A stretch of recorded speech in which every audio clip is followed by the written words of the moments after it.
morning, good morning, good morning, good morning. Let's declare this a wonderful day because we got some rain over the weekend. Everybody's garden needed it. Everybody's yard needed it. The yards were looking brittle and terrible, and we need to say thank you, Lord, for that.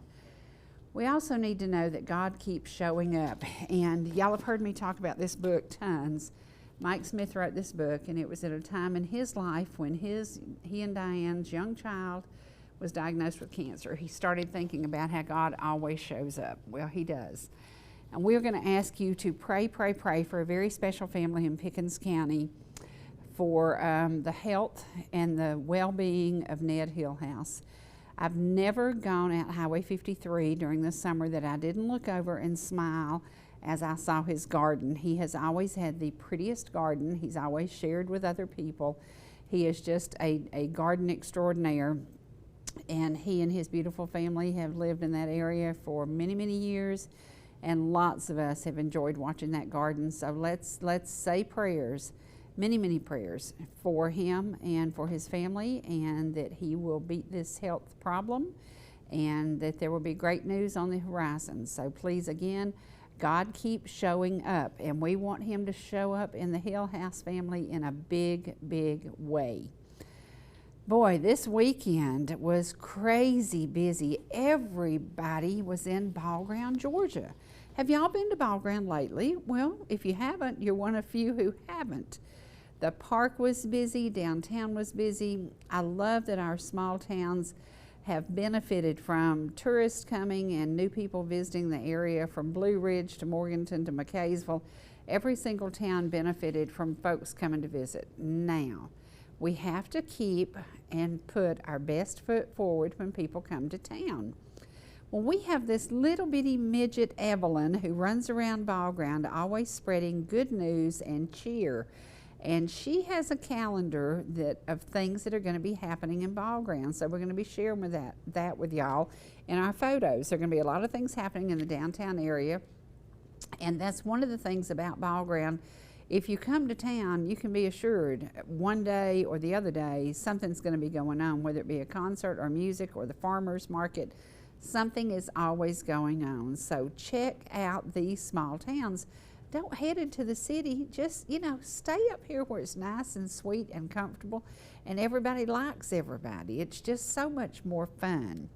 We're going to share some photos with you today, and some of the photos were taken on top of Fort Mountain because it is time to choose the cover of a CD that Mr. Ellijay is working on. And there's that old bird with that older bird. There's he and Ed Forrester and Dan the man out at Panorama Orchards. They were doing a little music gig, and he said, "Hey, can you come get a little footage?" And I said, "Yeah, I reckon I can." And got a little bit of that footage. And those are guys who love music. They love the old music. They love rock and roll. They love the Beatles. Crazy, huh? They love the Beatles, but I think it's because they grew up when the Beatles first landed on American soil. So you might say that was a while back. That was a while back. Today you're going to get to enjoy some of his music. Now that, my friends, is what I would love to have on the table every day. But I'll just say a little something about it. That's my favorite bacon, and everybody knows it's Angus Select bacon. Well, guess what? I haven't bought any in about 4 months because it's not on sale.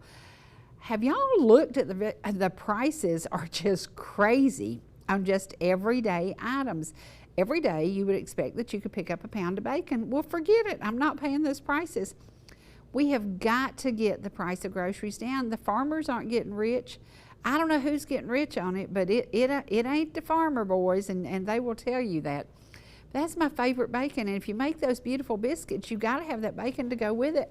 I'm not paying that price. It's ridiculous, absolutely crazy. So we need to do whatever it takes, whether it be vote out whoever, whatever. We need to straighten it out. Now these are the photos that we have to choose from one of these photos to do a cover of the Hank Williams CD that's just being remastered right now. He's got it in the works finally. you know, he's slow. He's like, no, he's a perfectionist is what he is. And every time I say, can you not do it any faster? I get that speech. Now, do you want it right or you want it fast? Okay, go ahead. But anyway, we went up and Tim had his drones, and we took lots of great shots, and one of them will be an album cover. We don't know which one, so I don't know if y'all have a favorite. You can shoot me a message and say, hey, we really like this one, we really like that one.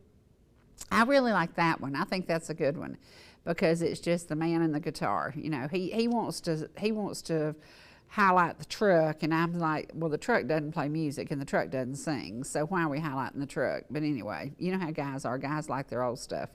And I love that one. That's out at a beautiful, beautiful place. And that's kind of what I call a little piece of heaven. And it's Tails Creek. So yeah, right here in Ellijay, Georgia. And if you haven't been out, if you say you've been to Ellijay and you've only been to downtown, no, you haven't been to Ellijay. You need to get out on Boardtown, you need to get out on Yukon, you need to get out on Tails Creek, you need to really get to know it. Now, these are the tomatoes that everybody's asking me about.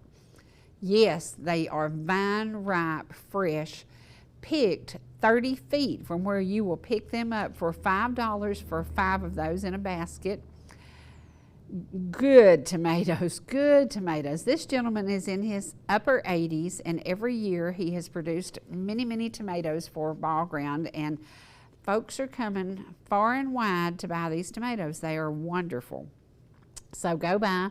It's on the honor system. You put your $5 in the bucket, you get your 5 tomatoes, and you go on your way. Or if you want to do like me, you get 10 tomatoes and you put $10 in the bucket. So this is right across the street from Calvin Farmer Park, and you don't have to bother him. You don't have to do anything. He's been hoeing and gardening and picking tomatoes all day. He's not up for chit chat.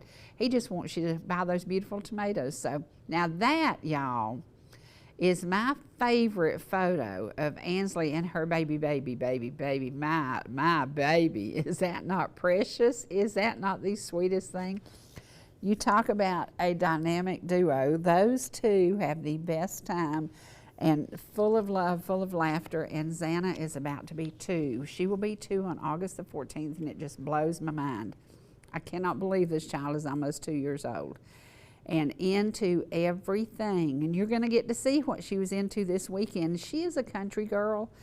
She loves puppies, she loves kitties, she loves goats, she loves being out in the woods, she loves picking muscadines, she loves everything about country living, and she's learning very young to drive something that probably will wish and regret that she's driving, but, and there is my grand dog, and that is Dexter. He is the funniest dog. He looks like an old man, and he sits on the couch like an old man, and he crosses his legs and just looks at you like, okay, I'm ready for the conversation. Are y'all ready to talk to me? And he is a hoot. He is so funny, and he likes everybody. He's not mean, aggressive. He's big. He's a big boy, and but he is a sweetie. And he says happy 4th to everybody. I hope everybody had a safe and happy 4th of July. I hope you did something fun, and I hope you remembered that we are in a free country because there were many, many, many who gave all. And now this, okay, I'm going to explain this one more time because even somebody I know and trust did it wrong. If you make my cobbler, this is blackberry season. The blackberries are on the vines now. If you don't get them real quick, you'll miss them because this is like the week that they go away. The birds will have them eaten up. To make that cobbler in 11 by 13 pan, you do, or 9 by 13, you do 2 sticks of butter. Start with 3/4 cup of sugar, 3/4 cup of flour. You melt the butter, you add the sugar and flour, stir it up. Then if you have to add a little bit more flour and a little bit more sugar until it gets to the consistency of, honestly, like thick creamed potatoes. Now the blackberries, I did a class where I taught you that you can just put Sprite on strawberries or blueberries. You can't do that with blackberries. You have to sugar those bad boys up. And one of the things that I add to the blackberry cobbler now is I add cran grape juice to it to add a little bit of flavor, because sometimes the blackberries, I love blackberries. It's my favorite of everything. But I've started adding a little bit of cran grape juice, and then You do your blackberries in the pan, add your sugar, test it, taste it, make sure they're sweet enough, and then put your crust on it. But the only ingredients for the crust, 2 sticks of melted butter, and then start with your sugar and flour in equal amounts. Now there's the peach cobbler. And the peach, the only difference is you never use fresh peaches. You always use canned in its own juice. And then you add half of a big can of water, hot water, with brown sugar melted in it, and you just stir up, dissolved in it, you stir up the brown sugar, and you make the crust the same way. It's 2 sticks of butter, the sugar and flour. Don't put any milk in my cobbler. Do not ruin these cobblers with milk. Somebody tried it this weekend. She said it kind of looked like a flat pancake. And I said, of course it did. You blew it. You messed it up. Don't do that. It tasted okay, but didn't look like my cobbler. So there you go. Leave the milk out. It's butter and sugar and flour, melted butter. Okay, this is what's happening in Ball Ground. And when we think about it, you know, we have this little downtown park right beside our office. There's always something going on. There's going to be a movie in the park on Saturday the 20th. There's going to be a back to school bash. There's Zumba in the park. There's something going on all the time. And one of the things that we're doing in downtown Ball Ground right now, collecting school supplies for kids. And Evelyn went to Target and bought a whole lot of stuff that was good prices, and she bought a whole bunch and has a box sitting outside our office where you can add to. And if you're able, you know, if you're out shopping, you have a little extra money. Who has extra money today? I don't know. But if you're out shopping, you can buy a few things to add to. There are some kids who will start school and will not have what they need, and we want to make sure that the kids do have what they need. So be a part of that and help out. And then also there's going to be Christmas in July. I find that hard to believe that we're going to have Christmas in July when it's 100 degrees. And it's so, it was so miserable hot this weekend, so miserably hot. But it's supposed to be nicer this Wednesday and Thursday, because that storm that came in and did a whole lot of damage also is going to bring us blue skies and wind, and the wind will cool things off a little bit. It won't make the 100 degrees seem quite as bad. So it's going to be interesting, an interesting week. But now I have to remind y'all, this is my reminder myself. I placed an order for a bunch of honey. Honey is so good for you. Learn to use it in recipes. Learn to digest it daily. Just have a tablespoon every day. Do it if you want to do a little bit in the morning, a little bit in the afternoon. And the guys who were on taught me that when you put it in tea and do different things with it, it changes the chemistry of it. So what I do now is I just do a tablespoon of honey and don't do anything with it, although I would love to add a biscuit to it, and sometimes I do. But it is honey season. The bee keepers will be gathering their honey right now. And buy local honey. Buy local honey from your local beekeepers. There's so many of them out there. And some of them are tried and true and have been doing it for a long time, and some of them are pretty new with it. But it's really cool, and honey is so good, and it really is good in recipes. My sweet potato souffle would not be nigh as good as it was if it didn't have a bunch of honey in it. So do that. And yeah, now we're going to show you, this is our little farmer girl. She's 2, y'all, and she loves to drive anything. I don't know if we may be creating a little monster here. And there she is. She is the queen of the Waffle House. She walks in the Waffle House and everybody gives her their attention, their full, undivided attention, because everybody loves her. So we are looking forward to her being 2 years old. I can't believe she's going to be 2 years old. It's crazy how fast time goes. Let's talk about time. Once upon a time, there was a restaurant in Ball Ground called Dot's Restaurant. And during the making of the movie American Made, Tom Cruise was in there. Dot was still around.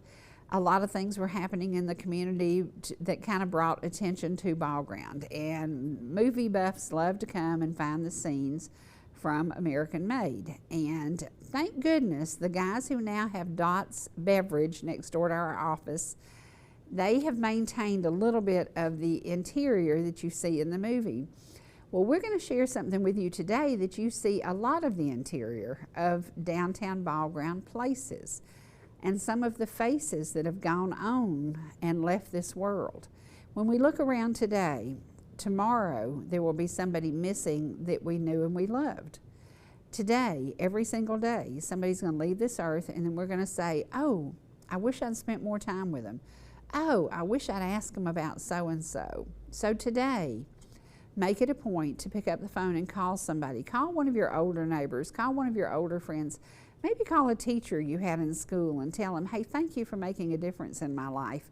Because every single day, we are given an opportunity to make a difference in lives. We're going to share with you some of the old timers, and they would want me to say that because they were old timers. They taught many of us different things. They were influences in the community, and they're gone now. But we have the ability, thanks to ETC, to share this with you today. So if you're from the Ball Ground area, if you remember when Dots was a restaurant, if you remember when some of these old folks were walking around the streets, the wisdom that we could gather from the older folks, today make it a point to just reach out to somebody that made a difference in your life and let them know that, hey, thank you for teaching me that. Thank you for sharing that with me.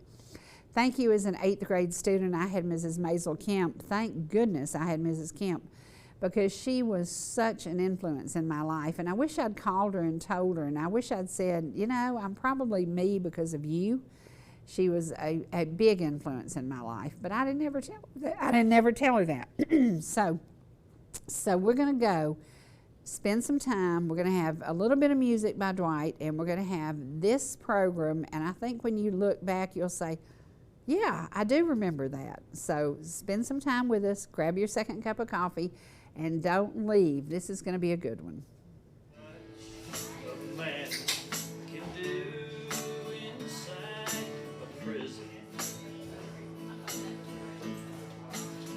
Just things and trips. And pain.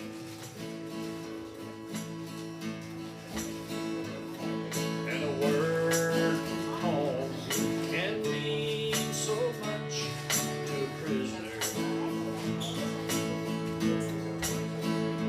It's been years now since that last letter came. Not a day goes by that I don't think of Mama.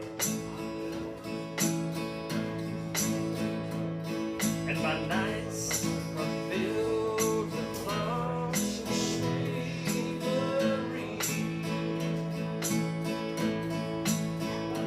And those friends I ran around with keep on running through my mind. And I just wonder if they ever think of me. I wonder if they know that I'm still living and still proud to be a part of a sound.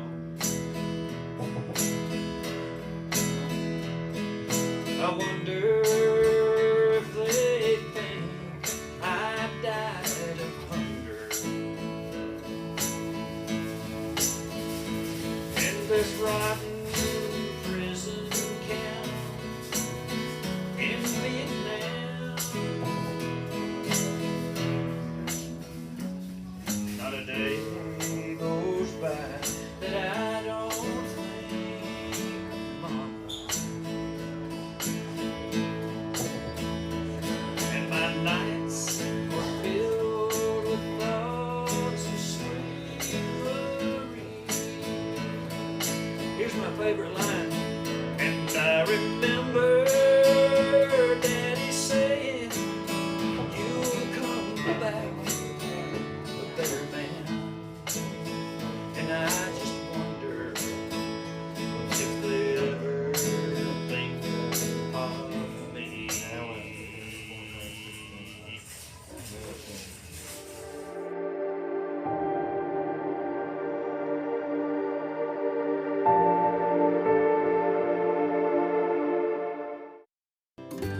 Whether you're in the mood for chicken strips, a delicious burger, our classic banana split, or an upside-down thick blizzard treat, we've got you covered. Hot and fresh food every day, every time. And delicious DQ soft serve make the perfect pair at your favorite place. Not fast food, fan food fast. Your Blue Ridge, Ellijay, and Jasper Dairy Queens are your meet, eat, and treat headquarters. Thank you for choosing DQ. How may I serve you? Georgia Medical Treatment Center now has 2 locations to bring you the high-quality holistic care you've come to know and expect. We treat neck, back, and joint pain with chiropractic care and injection-based treatment without the need for surgery or prescription painkillers. Our medical weight loss program can also provide relief while ridding your body of toxins, pounds, and inches while improving your overall health. Call today for a free consultation, 770-345-2000, or go online to georgiamtc.com. You know, how you feel on the inside is just as important to me as how you feel on the outside. Oh, Daddy. I'm grown up, in every way, care and take care of you. You're my grown up, and I know you're there. You're grown up, and you know I care. 'Cause it's you and me and me and you. So when you are okay or not okay, I'll take care of you.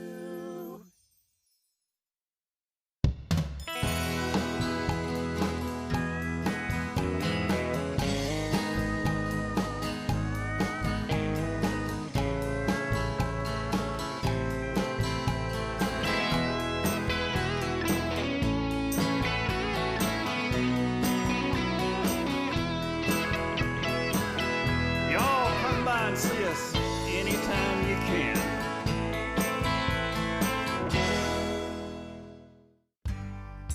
Whether you're swimming in the sea or splashing in the pool, making a masterpiece, or just making memories, writing a great American novel, or writing your term paper that's due tomorrow. Whatever you do in life, Farmers is here to protect it. For all your insurance needs, call Donald Curtis in Blue Ridge.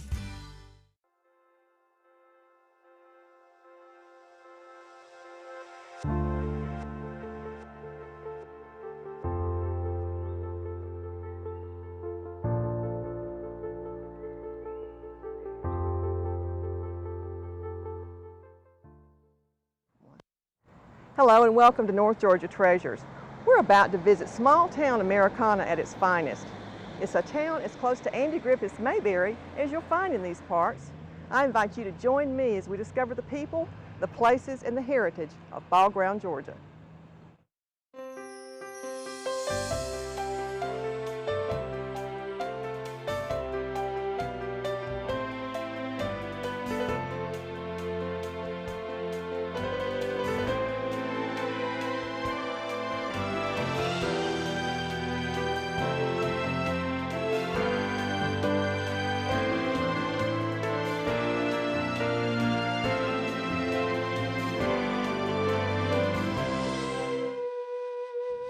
The town of Ball Ground got her name from the Cherokee Indians, who challenged the Creek Indians to a fierce game of stickball that is said to have been played on the ball field that still exists today. Played with 2 hickory sticks per player and using a ball consisting of stone covered in deer hide, the game went on for 3 days and nights. Torches lit the darkness by night until the Cherokees were triumphant. It is said that Mound Street was called the Street of the Dead and once consisted of 6 miles of burial mounds.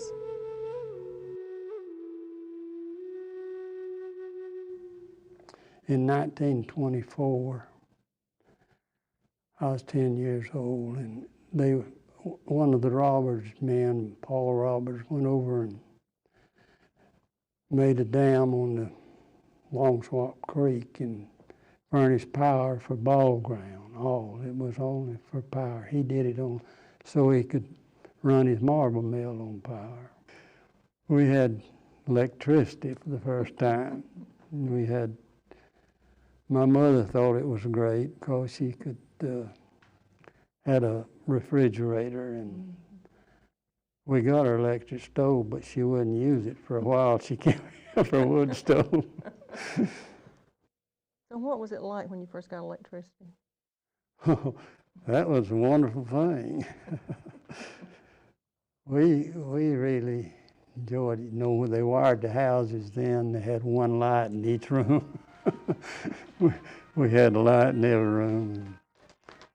And we even run a line down to the barn so we could have lights at the barn to melt and all that kind of stuff. You were really uptown then, more so than a lot of people. Well, yes, in a sense we were at that time, because there wasn't none of the surrounding places had electricity at that time. But of course, later on, Georgia Power bought it out and took over. Back then, we had not rich people by any means, but we had cows and hogs and chickens and big gardens, and that's the way we lived. I can remember when there wasn't any cars, just horses and wagons, and there was a big livery stable up there on Main Street and a well right in the middle of the road. And a big trough where the horses and mules could drink. Now the business is basically the marble finishing business was Yes, done. A lot of that was the done biggest business. Of course, they were, at that time, they were about 4 or 5 stores in Ball Ground. And I later managed one of the stores. It was more or less a commissary for one of the marble mills. Okay. And we sold a little bit of everything from horseshoes on, and feed and everything for cattle and all. What was the school like? What was Ball Ground School like? Well, the school, when I was in the 4th grade, the school burnt down.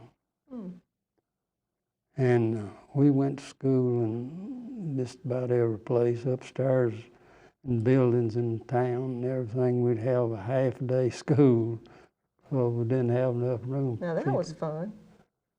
Yeah, didn't have enough room for all of it. But then they built the present school back. Of course, they've enlarged it a lot since then. When I was a teenager, I was janitor of the Methodist Church. And that's back when we rang the bell every morning for church. You'd ring it 15 minutes before and 15 on. And that was part of your job? That was part of my job. Oh, my goodness. And that, you don't hear the bell rings in town anymore, but there was 3 churches in Ball Ground at that time, and each one of them had a bell. We all rang the bell on Sunday morning. Didn't they all go off at the same time? Just about it, yeah. I remember we always, when I was growing up, we had baseball team, and I played on the baseball team. I enjoyed that. Ball was very important around Ball Ground. Yeah, well, we played every little town around, you know, and it was quite a thing. They had 4 doctors in Ball Ground at one time there. That's a lot of doctors for a town the size of Ball Ground. Did you know Doc Say? Yeah, he was, well, he was my daddy. He was my daddy's uncle. Well, he brought me into the world. He did. Dr. Say I did. hear a lot of stories about him with his big old... Yeah, he had the whiskers. Big whiskers on the side of his face. Oh, yeah. And I remember when he did his rounds in a buggy and a horse. That's the way it was. And good years, though. Good years. Your husband tells a little bit about the war, coming back after the war. Yes. My son is copying a report that I have made, it not book form really, but I wrote about Brady's activities because Brady has been honored so much with his activities, with his trials and tribulations in World War II. And my son right now is recording what I have written about Brady, and he told so many different things, the tragic things that happened when he was in the service. But he told me that when he first came home on his leave after he left Germany. He and his sister were in the cemetery, cleaning the cemetery, and the church bells began to ring, all of them at one time. And they knew that the war was over. And that was one of the sweetest experiences he could ever have, because he knew that he wouldn't have to go to the Pacific. And they were just children, they were just boys. Well, he was older than some of the rest of them that went, but he knew then that the war was over, and he was scheduled to go to the South Pacific.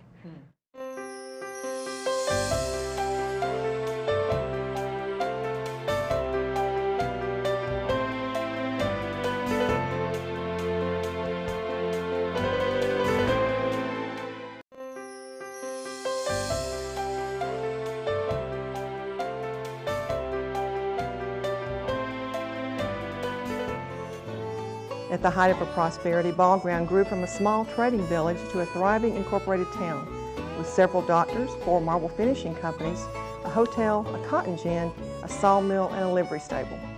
Well, it ain't nothing like it is now. It was a prosperous little town when I come here. I remember when I was just a kid coming in town, though.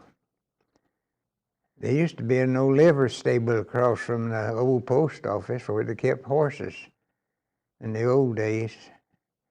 I can remember that. Where I was raised over there in the country, we had a telephone line over there. Everybody from there back to Ball Ground was on the same line, and when it rang, everybody went and listened. We had 11 on our party line. One of them was on the party line said I wouldn't have one if I couldn't listen in. Of course, every once in a while when she's listening in, she didn't quite understand everything that was said. And she'd butt in and ask you to repeat it. We had electricity because Roberts's had electricity before Canton. Ball Ground had electricity before Canton ever did. Well, my daddy made the first lights for Ball Ground as Roberts Power Company. And I went to spend the night with him one time, and on the wall, you know, the balls of fire because it was lightning come out. And I never did go back to spend the night with him anymore. You mean while he was working? Uh-huh. He run the plant, the power plant, made the first lights for Ball Ground. Your husband had Harris Lumber Company, is that right? Tell me about that. Well, the lumber company was started in 1940, and when he graduated from high school, he started working there. And then the Second World War came and took that when he came back from service. He and his brother and his sister and brother-in-law and other family members joined in. But they were in the business about 60 years. Big business. It grew to be a big business. It was a big business to start with. Yes, they had sawmills, and then the planer mill came in, and they had the whole works. And so many people I meet now will say, "Oh, I worked there about so many years. You know, everywhere we go." Tell me a little bit about the Peanut Man. I think you were married to the Peanut Man. I sure was. Nearly 51 for years. Wow. Tell me a little bit about Mr. Felix, what he did. Well, you know, he worked at Lockheed for 36 years and so many months. And actually, he started his peanuts a little bit before that, where he could have it going when he retired, because that's what he wanted to do. He loved people. And he'd talk to people about way back when. And then he loved children. He gave a lot of children peanuts, you know. Made friends with them. He made boiled peanuts. Boiled peanuts. Did he have a special and roasted recipe? peanuts. Roasted peanuts, too. Did he have a special recipe for those? Well, he kind of kept it to himself. David, there was a swimming pool right here in Ball Ground. What's your remembrances of who built that? It was my granddad, Walt Quarles, and it was built probably in 1925. And it was the first public pool north of Marietta, I think. And it was built with mules, and I don't think it had any like tractors or anything. They just dug it out with mules and these little sled deals. And I didn't get to go to Ball Ground very often. Was that the big city? Yes. We lived up in the Ridersville community. My mother and daddy had a little grocery store up there. And I went to school at Ball Ground. And through the, then I went to Canton High School. What's your best remembrances of going to school in Ball Ground? Well, I just rode the bus down there, and we didn't have a lunchroom then. We had to carry our lunch, you know, and so we just had good days, you know, to be with our friends. Your mother actually managed a store. She did. She worked down at Roberts' store, yeah, for several years. What kind of things do they sell down there? Everything, just anything you could think of, they sold down there. It's a big store. It was a big store. Mm-hmm. Can you remember Miss Mary's Five and Dime? Yes, I used to go in and visit with Miss Mary. What kind of things did she have in there? Well, just little magazines and just little knickknacks, you know. She didn't have a lot of room to have a lot of stuff, but you enjoyed going in there to look around, you know. But somebody told me she actually made a lot of the things that she sold. Yes, she did. She did. And she was an old lady, you know. She's a real sweet lady. Well, my dad, he bought and sold cattle, you know, and he would kill a beef and put it on the truck, you know, and go out and sell it. That's the way they do back then. And then in the fall, he'd go get a truckload of apples, you know, and carry it around and sell them. And then Christmas, he'd go get to the farmer's market and get oranges and stuff, you know, and do that. That's what he did all the time. He buying and selling cattle, he did that too. I guess my earliest remembrances would be of Ball Ground School, Ball Ground Elementary School. When I started to school in 1951, Bill Hasty was the principal, and Carolyn Turner was my first grade teacher. And this was the first class she had taught, and she was so young and pretty. And so really enjoyed that. And then going to chapel on Monday mornings. The teachers would have us line up, and we would have to march swiftly to the auditorium, and someone would be playing the patriotic songs on the piano. And when we would get there, we would have prayer, sing more songs, and hear the announcements for the week. That was done once a week, wasn't it? That was once a week, every Monday. We didn't have intercom systems, so this was where we got our announcements. And that's where they instilled the love of God, love of country, and love of learning. And then after school, if you had a little extra money, you could go downtown to any of the stores there and buy candy, which was fun, or go to Miss Mary's 5 and 10 cent store. If you had a little extra money, a little more than a nickel, you could go there and buy paper dolls and coloring books. And Miss Mary had her face powdered really pretty. She made me think of my grandmother. And between customers, she'd crochet. And that was interesting to see her put her crocheting down to wait on you. So that was very interesting. And then she made a lot of the things, didn't she? Oh, she did herself that she sold, little baby clothes and things. And then it was always fun going across the street to Miss Cora Hubbard's store. She had a dry good clothing store. And as you would go in there, you could smell the fragrance of the her brother, his cherry tobacco. He smoked a pipe all the time, and the leather shoes. And then, of course, going to high school, we had the Miss Kegel's Cafe. That's where we met the bus. And she had a jukebox in her little cafe, and of course we could play records of a morning before we left for high school. And then we'd stop there in the afternoon and get Coke floats and ice cream, and that was always fun. Tell me about Citizens Bank. Oh, it was a fun bank. Good place to work. Mr. B.R. Jones was the president when I went to work there. And actually, I just learned recently that there was 2 banks in Ball Ground. There was a bank, the city deeded the bank some property in 1906 to start the Bank of Ball Ground. And then in 1918, the Bank of Ball Ground sold to Ball Ground Bank. And in 1926, Ball Ground Bank went bankrupt, and Citizens Bank was formed. And B.R. Jones was the president, and he kept the bank and ran the bank until about 1970. And then we built a new bank in 1972. So, Now Regions and Bank? then we merged with Regions Bank in the early 90s.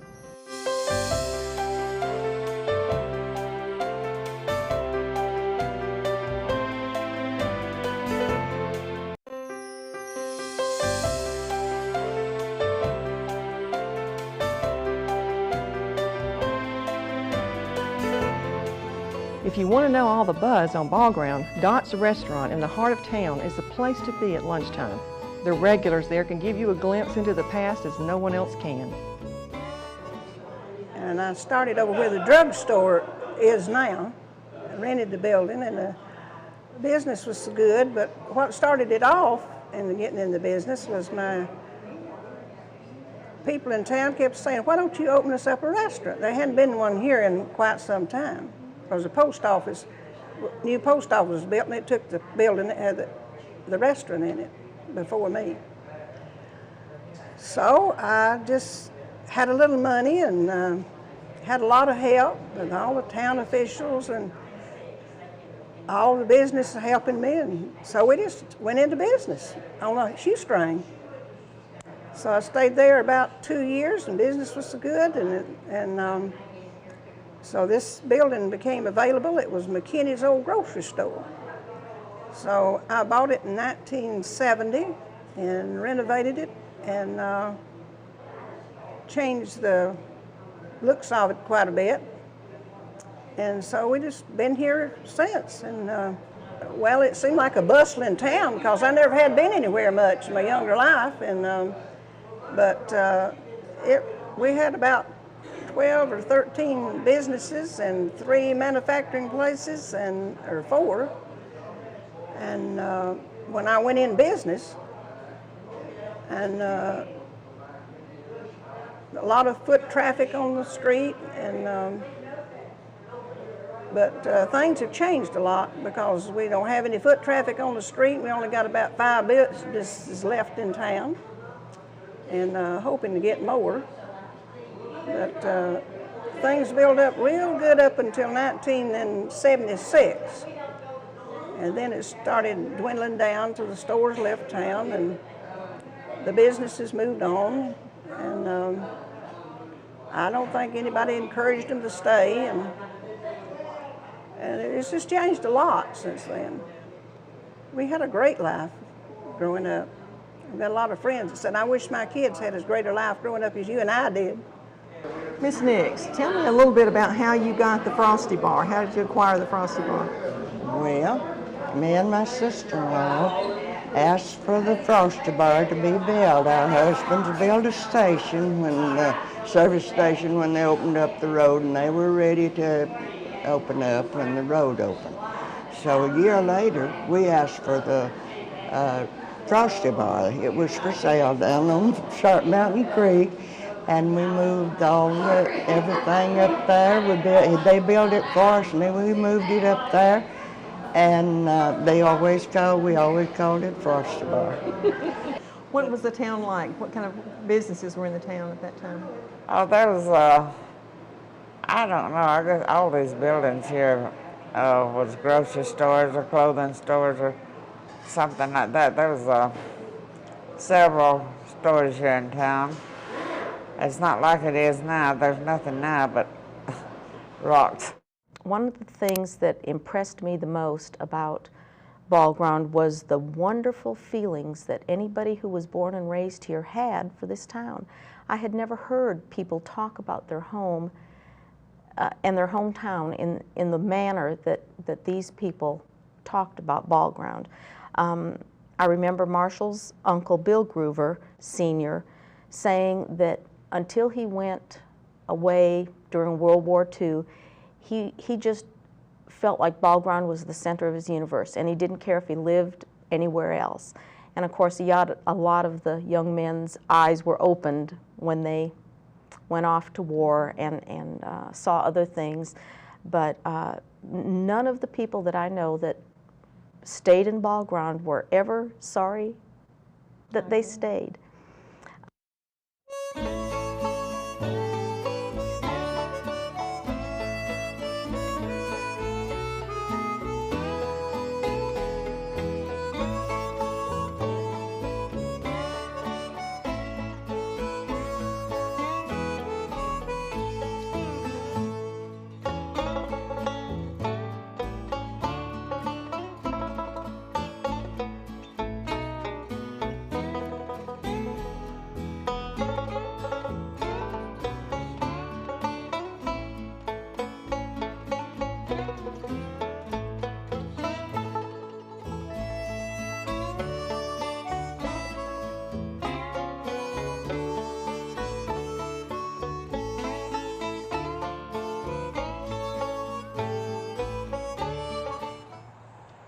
From its beginning, the town of Ball Ground was comprised of high-quality town folk with a laid-back way of life.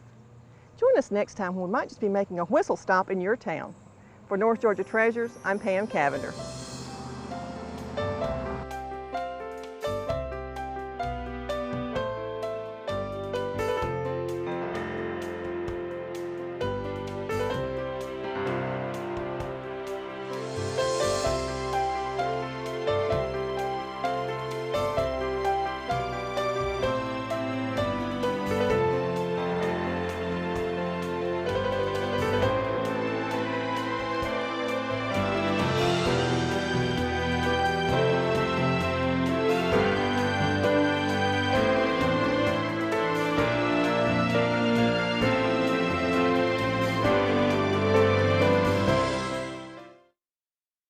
Be able to share that. This is the 20th anniversary, and when we look back in that 20 years, how Ball Ground has changed.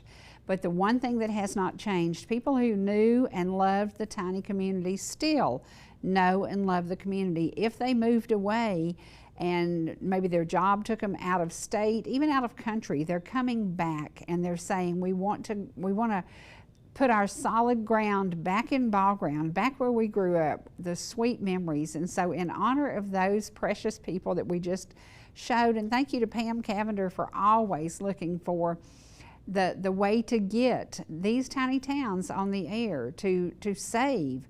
This is history. This is part of history. And when we look back, what a joy to be able to share that 20 years later.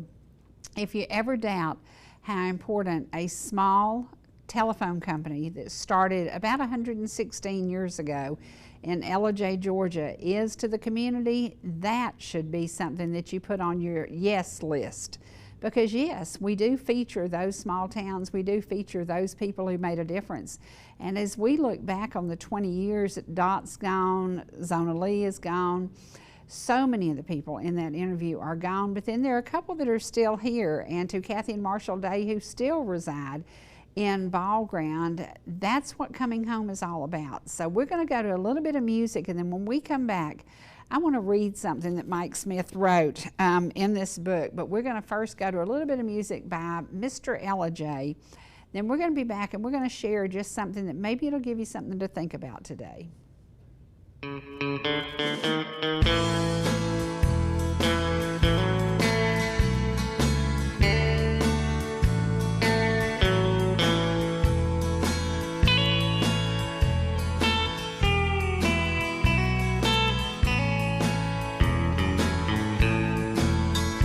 There's a long line of mourners coming down our street. Their fancy cars are such a sight to see. They're all of your rich friends that knew you in the city. And now they finally brought you back to me.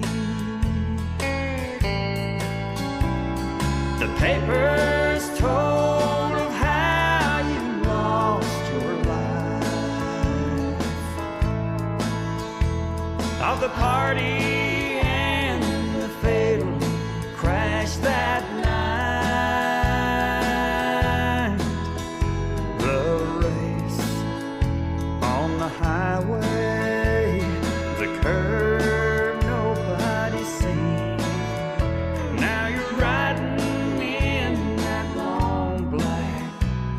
limousine.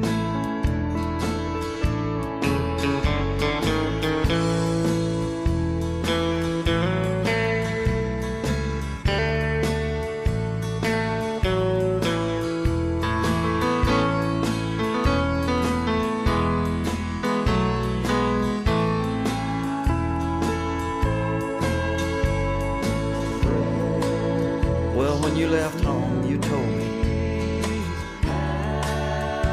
You said that someday you'd be returning with a fancy car for the whole town to see.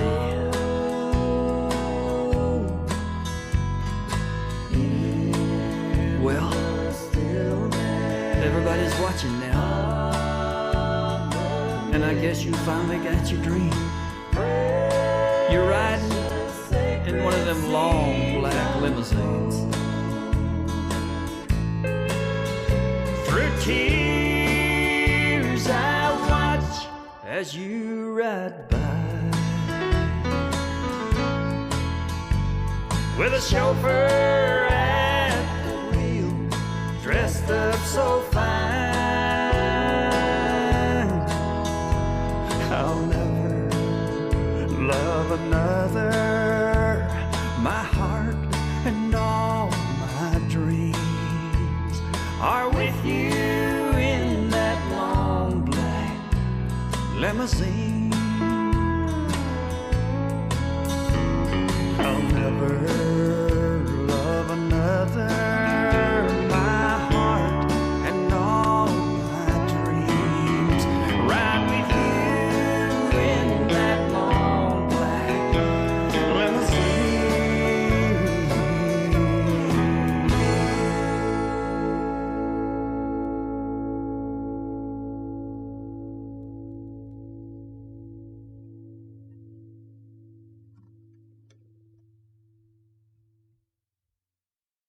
Love this book. God keeps showing up. And as we look at the ladies sitting in that, I want to read something, because at the beginning of today's program, I said today, somebody that we know and love will leave this earth. Somebody today will get unexpected bad news. Somebody today will be facing that day when they meet their Savior. And I just want to share something from Mike's book. I just learned a dear friend went to be with the Lord. I think of my father's passing, and I think of things I share below. When my father was under hospice care at home, toward the end of his life, he would sit up in the bed and reach out as if he were trying to touch someone or seeing someone on the other side of the room. I asked him, "Daddy, what do you see?" But he couldn't answer. I wonder what it may have been. I have always wondered what he may have seen: his father, his mother, a brother, a sister, or perhaps even the Lord. The night before he died, as my granddaughter Reagan was leaving, she silently whispered in my ear in a childlike sweetness, "Papa, Ganga is almost in heaven." I whispered back to her in her ear with tears in my eyes, "Yes, that's right, sweet girl, he is almost in heaven." The next morning, he was all the way there. He was all the way home. I remembered the story of a little girl who would walk to school each day. On very pretty days, on her way home, she would take a shortcut through the cemetery. She would look at the flowers, listen to the birds, and sometimes just rest in the grass looking up at the clouds floating by.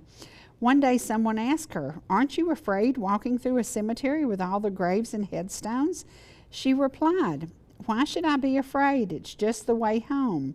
And so it is for every believer. When we look at the article that we just shared that Pam did 20 years ago, we look at these precious souls and we know that they have gone to be with the Lord. So every day I see a message from somebody who says, "Please pray for us. So-and-so passed away. So-and-so was in an accident." It's over and over and over. The thing that I think we should all understand, and Mike said it best, God keeps showing up. If you don't know the Lord, it is time to get to know the Lord. We are not guaranteed tomorrows. And as I watched that great story that Pam did, and I thought about all those precious souls, David and Jenny are still here. Kathy is still here. There are just a few that are still here, but each of those made an impression, made somebody's life better while they were here. I think about Miss Betty Jo Harrison, and the best sheets I ever got came out of her estate sale. It's amazing how we look back and we remember. Today, remember to thank the Lord for today. Today is going to be truly a gift from Him, as is every single day. Make a difference in somebody else's life. Don't make it all about you. And I can guarantee you, at the end of the story, as the book is written of your life, somebody will say, wow, they helped me through this, they helped me through that. And it may be the smallest thing, but we all have the ability. Again, I want to ask you to pray for the Hill House family. Please remember them in prayer and pray that Ned gets a miracle healing and that he is going to do well. And that's what life is about. You know, we support those that we know and love.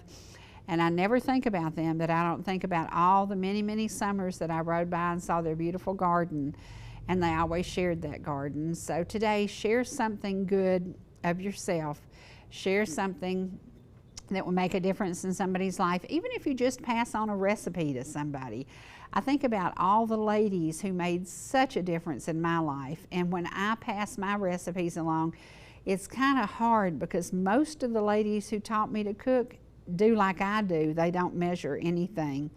But when I think about my sweet grandmother's hands and my sweet Aunt Leila's hands as she taught me to make biscuits, when I think about my Aunt Bessie as she made the best coconut cake ever, when I think about Von Seal and her hands and all the dressing she made for Mount Vernon Baptist Church, I just think about what a difference they made in all our lives. Be that person that makes a difference in somebody's life today.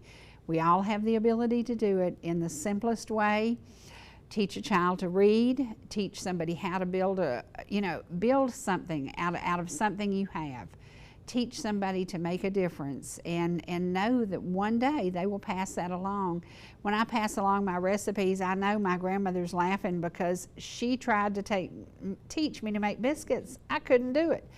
I failed miserably. And then her sister got a hold of me and she got it. She got it. She was very patient and very good. So today, be patient with somebody. If it's in traffic, if somebody acts crazy, and I can guarantee you, on a holiday week, there'll be some crazy drivers out there. Stay safe, everybody.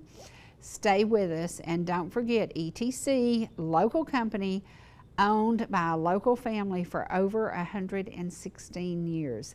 That is something to be proud of. I'll see you again soon.